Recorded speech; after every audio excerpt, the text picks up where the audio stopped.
हे प्रभु, मैं आपकी सेवा हृदय से करता हूँ, फिर भी मेरे सराय में कोई भी ठहरने के लिए क्यों नहीं आता? मैंने अपनी सारी पूंजी इस सराय में लगा दी है, लेकिन मेरी सराय तो खाली ही पड़ी रहती है। मालिक, आओ मालिक, मैं अभी जंगल की तरफ से देख कर आ रहा हूँ। एक व्यक्ति अपने सराय की तरफ भी आ रहा है।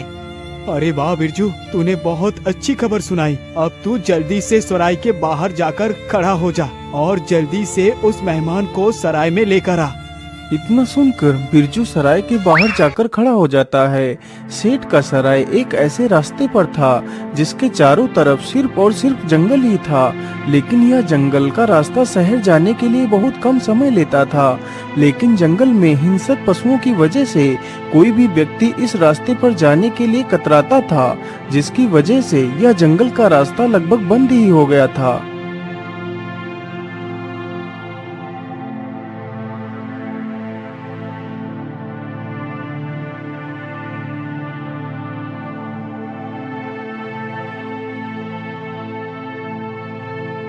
अरे आइए आइए भाई, थोड़ा सा आराम कर लीजिए और थोड़ा सा खाना पीना खा पी लीजिए, फिर आराम से चले जाना।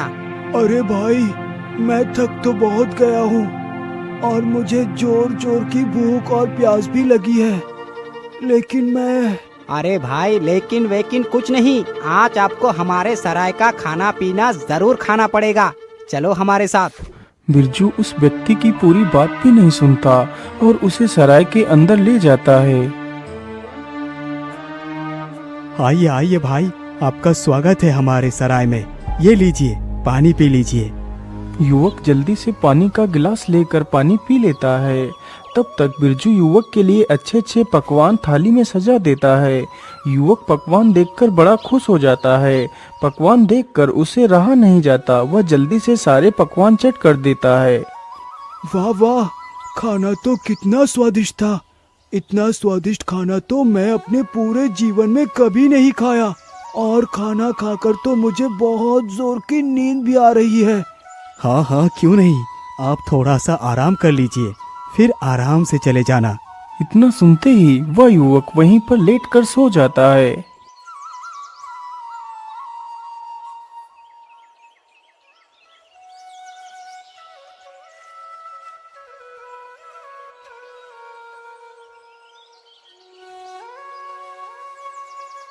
अच्छा सेठ जी, अब मैं चलता हूँ। आपने मेरी बहुत सेवा की है। यदि आप नहीं होते तो पता नहीं मेरा क्या होता। अरे भाई, तुम जा तो रहे हो, लेकिन हमारे सराय में रुकने और खाना खाने का किराया कौन देगा?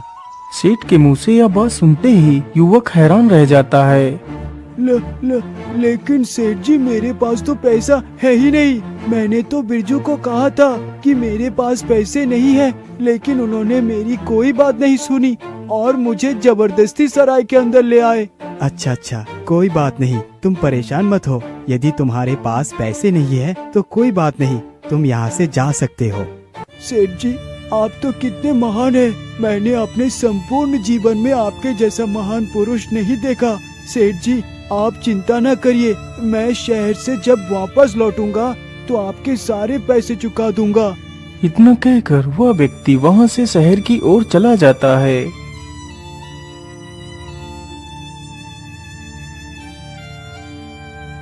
मालिक, ये आदमी तो हमें फायदा करवाने के वजह हमारा नुकसान करवा कर चला गया।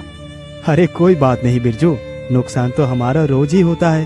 थोड़ा सा और हो गया तो क्या फर्क पड़ता है।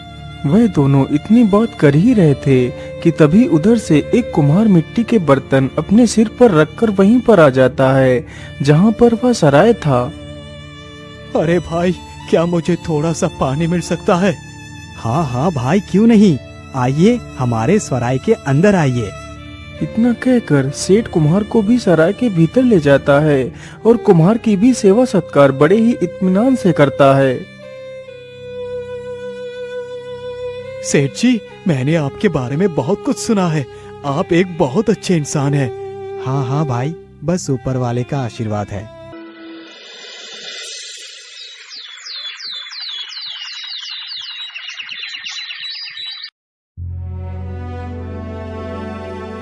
अच्छा सेठ जी, अब मैं चलता हूँ। लेकिन भाई आपने सराय में ठहरने के तो पैसे दिए ही नहीं। वैसे आपके कितने पैसे हुए सेठ जी? भाई आपके 2 रुपए हुए। लेकिन सेठ जी मेरे पास 2 रुपए तो है ही नहीं, मेरे पास तो सिर्फ 20 पैसे हैं। यदि आप चाहे तो मेरे कुछ मिट्टी के बर्तन रख सकते हैं। अरे नहीं नहीं भाई, मैं इतना भी खुद कर्ज नहीं हूँ कि पैसे के लिए तुम्हारा सामान ले लो। तुम जा सकते हो। वाह सेठ जी, आज तक तो आपके बारे में सिर्फ सुना ही था, आज देख भी लिया। आप तो वाकई कितने महान व्यक्ति हैं। मैं आपसे बहुत प्रसन्न हूँ, इसीलिए मैं आपको एक उपहार देना चाहता हूँ। इतना कहकर कुम्हार एक मिट्टी की चौक निकालता है। सेठ जी आप ये चौक रख लीजिए। लेकिन भाई मैं इस चौक का क्या करूँगा? सेठ जी ये कोई साधारण चौक नहीं है, मैं आपको इस चौक का कमाल दिखाता हूँ। हे जादुई चौक, इस दीवार पर एक मोर का चित्र बना दो।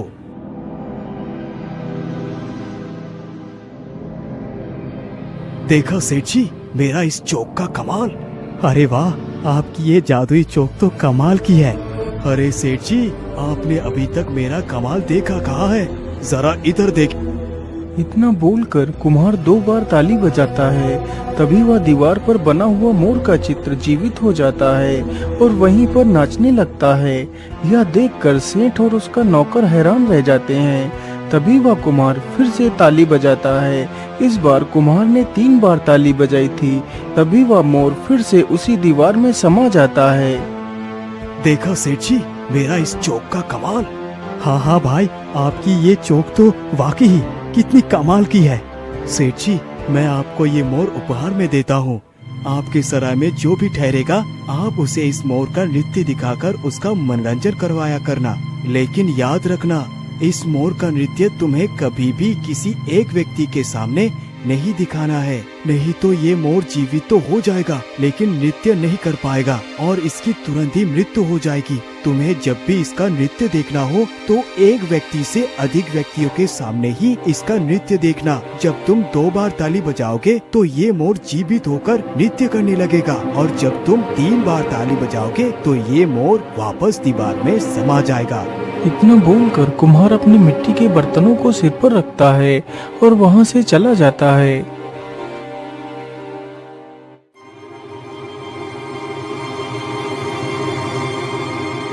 मालिक क्या ये बात सच है या फिर मैं कोई सपना देख रहा हूँ? क्या ये मोर सच में आपके ताली बजाने पर नृत्य करेगा? हाँ बिरजू, ये बात तो मैं भी सोच रहा हूँ। क्या ये सच में ये मोर ताली बजाने पर नृत्य करेगा?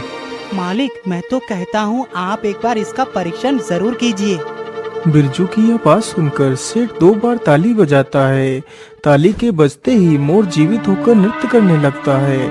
तभी उधर से गुजरते हुए कुछ लोगों की नजर मोर पर पड़ती है तो वह लोग वहीं पर खड़े होकर मोर का नृत्य देखने लगते हैं। साथ ही साथ सेठ की काफी सारी बिक्री भी हो जाती है। ये देखकर सेठ बड़ा खुश हो जाता है।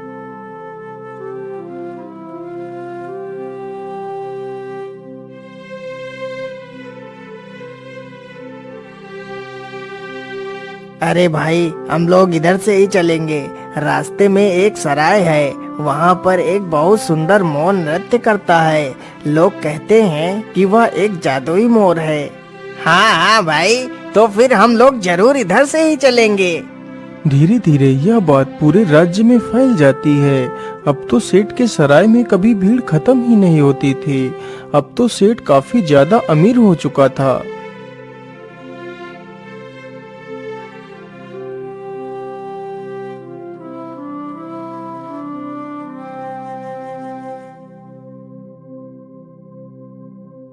लेकिन ऐसा कैसे हो सकता है?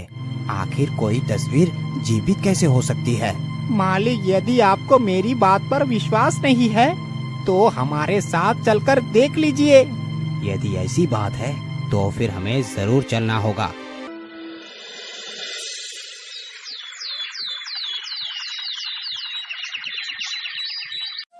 इतना सोचकर वह साहूकार अपने नौकर के साथ निकल पड़ता है।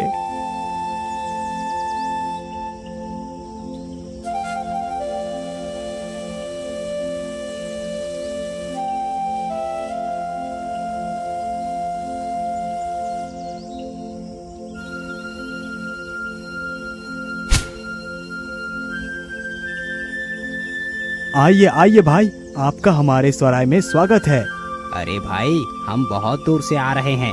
हमने सुना है कि आपके पास एक जादुई मोर है जो सभी को नृत्य दिखाता है। हाँ हाँ भाई, आपने एकदम ठीक सुना है। तो फिर मुझे जल्दी से उस मोर का नृत्य दिखाइए। हाँ हाँ, क्यों नहीं, जरूर दिखाएंगे। पहले कुछ खाना पीना खा पी लीजिए और थोड़ा सा आराम कर लीजिए और कुछ लोगों को और आ जाने दीजिए, फिर मैं सभी को अपने मोर का नृत्य दिखाऊंगा। अरे नहीं नहीं, मैं खाना घर से ही खाकर आया हूँ। मैं तो बस तुम्हारी मोर का नृत्य देखना चाहता हूँ। लेकिन भाई, मैं आपको उस मोर का नृत्य अकेले नहीं दिखा सकता। अरे नहीं नहीं, मैं मोर का नृत्य सभी के साथ नहीं देखूंगा। मुझे मोर का नृत्य अकेले ही देखना है। बताओ, तुम्हें इसकी कितनी कीमत चाहिए? अच्छा अच्छा, ठीक है भाई, मैं आपको मोर का नृत्य अकेले ही दिखाऊंगा। इतना सुनते ही साहूकार एक पोटली भरकर सोने की असरफियां निकालकर सेठ के सामने रख देता है। चमचमाती मोहरे देखकर सेठ के मन में लालच आ जाता है, जैसे कि इतनी सारी मोहरे उसने अपने जीवन में पहली बार देखी हों। अच्छा अच्छा, ठीक है भाई, मैं आपको मोर का नृत्य अकेले ही दिखाऊंगा। अरे सेठ जी, आप ये कैसी बातें कर रहे हैं? तुम शांत रहो बिरजू। आइए भाई, अंदर आइए, मैं आपको मोर का नृत्य दिखाता हूँ। सेठ और साहूकार दोनों जल्दी से अंदर जाते हैं। सेठ जल्दी से 2 बार ताली बजाता है तो मोर जीवित होकर खड़ा हो जाता है। मोर नाचने की कोशिश करता है लेकिन नाच नहीं पाता और वहीं पर गिरकर अपना दम तोड़ देता है और वापस उसी दीवार में समा जाता है। यह देखकर साहूकार को बड़ा क्रोध आया। अरे ये क्या, ये मोर तो मर गया। यही है तुम्हारा मोर नृत्य? इतना बोलकर साहूकार अपने खजाने की पोटली ले लेता है और वहां से चला जाता है। यह सब देखकर सेठ की आंखें फटी की फटी रह जाती हैं। वह फिर से ताली बजाकर मोर को जीवित करने की कोशिश करता है, लेकिन मोर जीवित नहीं होता। हे भगवान, ये मैंने क्या अनर्थ कर दिया। उस कुम्हार ने तो मुझे पहले ही कहा था कि किसी एक व्यक्ति के सामने कभी भी उस मोर का नृत्य मत दिखाना, लेकिन मैंने वही गलती कर दी। मैं लालच में आकर अंधा हो गया था। मैंने अपने ही हाथों अपने ही बर्बादी का निमंत्रण दे दिया। सेठ चुपचाप पड़े पड़े इतना सोच ही रहा था कि तभी उसके कानों में बांसुरी की आवाज जाती है। अरे, इतनी मधुर बांसुरी कौन बजा रहा है? सेठ जैसे ही बाहर देखता है तो वही कुम्हार बाहर खड़े होकर बांसुरी बजा रहा होता है। तभी वह तस्वीर वाला मोर बांसुरी की आवाज सुनकर फिर से जीवित हो जाता है और कुम्हार की बांसुरी की धुन सुनते सुनते उसके पीछे पीछे चला जाता है और कुछ दूर चलकर दोनों गायब हो जाते हैं। बेचारा सेठ दुखी मुख से उन्हें देखता रहता है।